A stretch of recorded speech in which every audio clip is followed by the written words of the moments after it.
If you are still using Everest 1830 in India offshore, your location could be out by 200 meters and you wouldn't even notice it.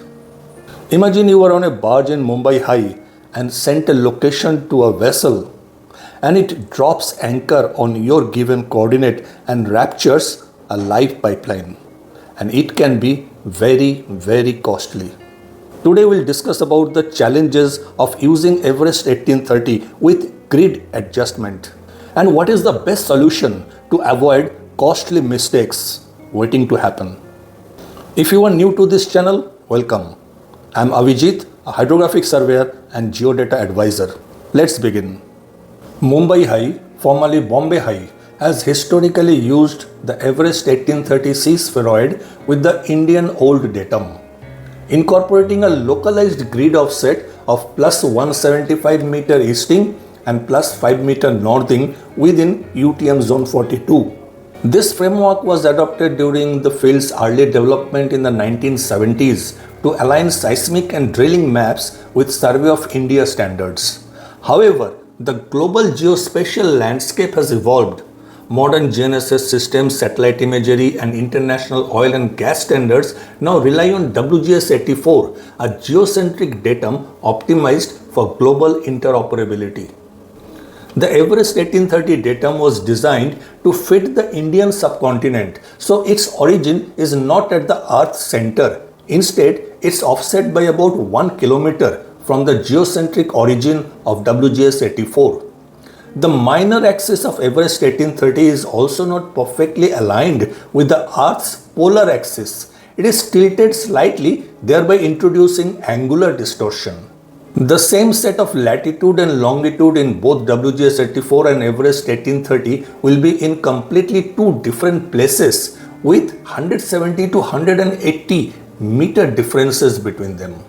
When transforming coordinates from Everest 1830 to WGS 84 in UTM coordinate system, you will typically see a horizontal shift of 150 to 200 meters. Let's say that I have a coordinate in Everest 1830 for a fixed point. I convert that coordinate in WGS 84 and give it to another person. When he takes his GPS system and goes on to that point, he may find big difference in position between his own GPS coordinate and the converted coordinate on the same point. A real-world experiment was carried out by National Imagery and Mapping Agency of USA to map the coordinates of airports of India from north to south and east to west. The differences were staggering. The converted coordinate and the actual WGS 84 coordinate varied between minus 0.65 arcsecond to plus 1 arcsecond. If we use the same latitude and longitude in both WGS 84 and Everest datum, they can be hundreds of meters apart. And when we add the grid shift that applies in Mumbai High field, the WGS 84 UTM grid and Everest 1830 UTM grid will have 200 to 350 meter difference depending on your latitude and longitude. Let's explore some of the challenges of continuing with Everest 1830 plus grid offsets. Firstly, this is non-geocentric origin. Everest 1830 is not Earth-centered and this causes 100 to 200 meter horizontal shift when compared to WGS 84. Second is legacy grid offset of plus 175 meter and plus 5 meter in easting and northing. These were locally optimized for seismic charts in the 1970s and 80s. Today they introduce confusion and incompatibility with the standardized UTM grids and global datasets. Third is transformation complexity. Converting between Everest and WGS 84 requires Helmut parameters and grid shift files, which adds risk of errors in offshore navigation, drilling, and asset tracking. Everest 1830 is also incompatible with modern technology.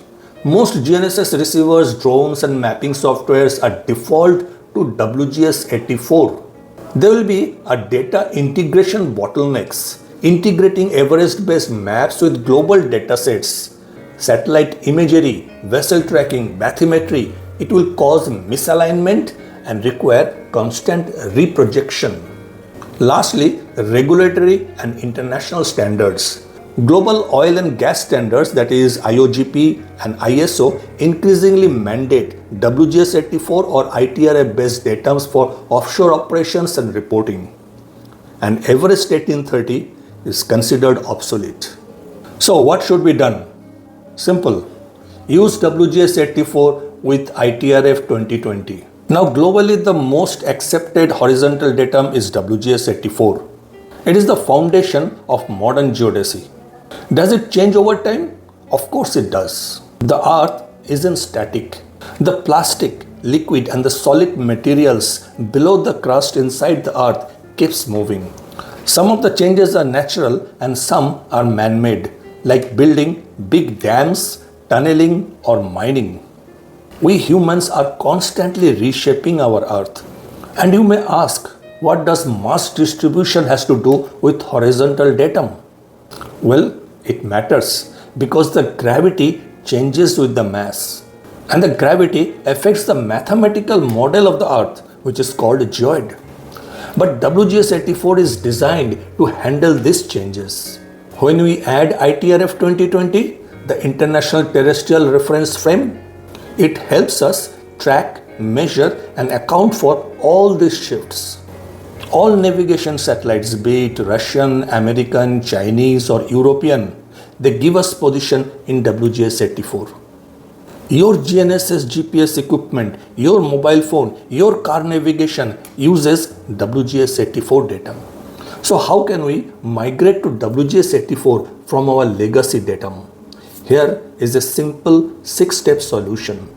First of all, audit all legacy maps, seismic grids and coordinate databases using Everest 1830.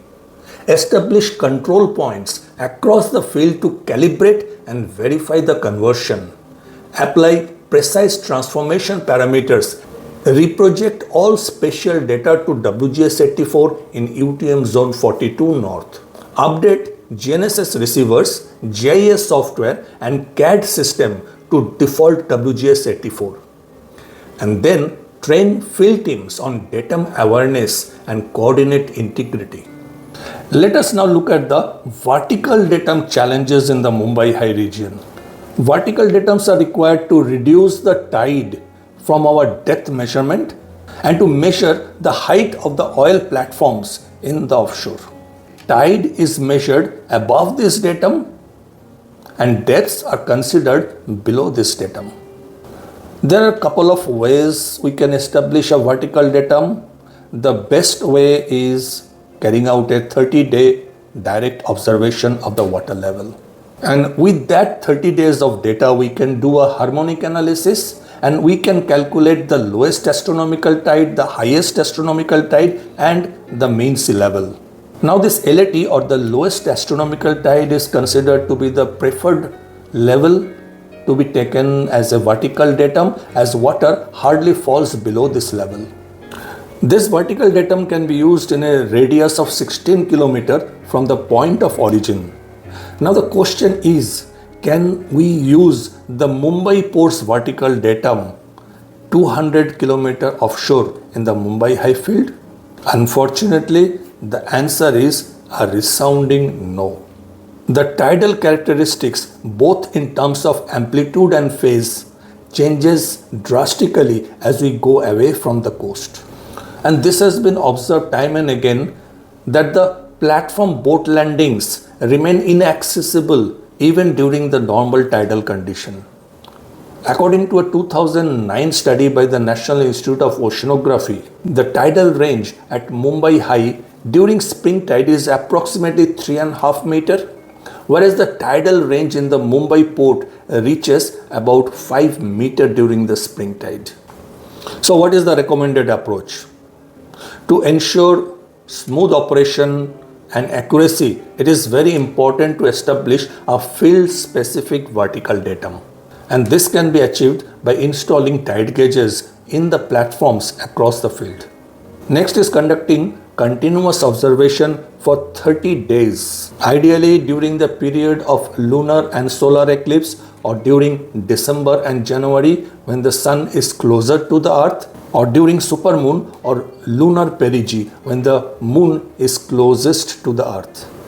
These conditions will help capture the extremes of the tidal behavior and thus precise calculation of HAT, LAT and mean sea level. Additionally, I would recommend that observe ellipsoidal height on this tidal station for a period of maximum 12 hours, and this can provide us the separation between the ellipsoid and the lowest astronomical tide. Now, this data is invaluable for bathymetric calibration and structural engineering of offshore platforms. So somebody asked me about chart datum. If you see the Mumbai High field, the chart datum value that they uses is 2.51. What does that mean? It means the chart datum is 2.51 meter below the mean sea level. Now, chart datum cannot be observed or calculated. Okay, the chart datum is a vertical datum that is used to reduce the tide and plot the depth on a chart. Okay, the only thing that can be observed and calculated is mean sea level and lowest astronomical tide. So most of the cases, the lowest astronomical tide itself is taken as a chart datum. I hope with this small video I have been able to capture the challenges that we face in the offshore India west coast. And I have also tried to give you the solutions that can be easily achieved if we put our mind to it. I'll see you in the next video. Till then, be good and always be curious.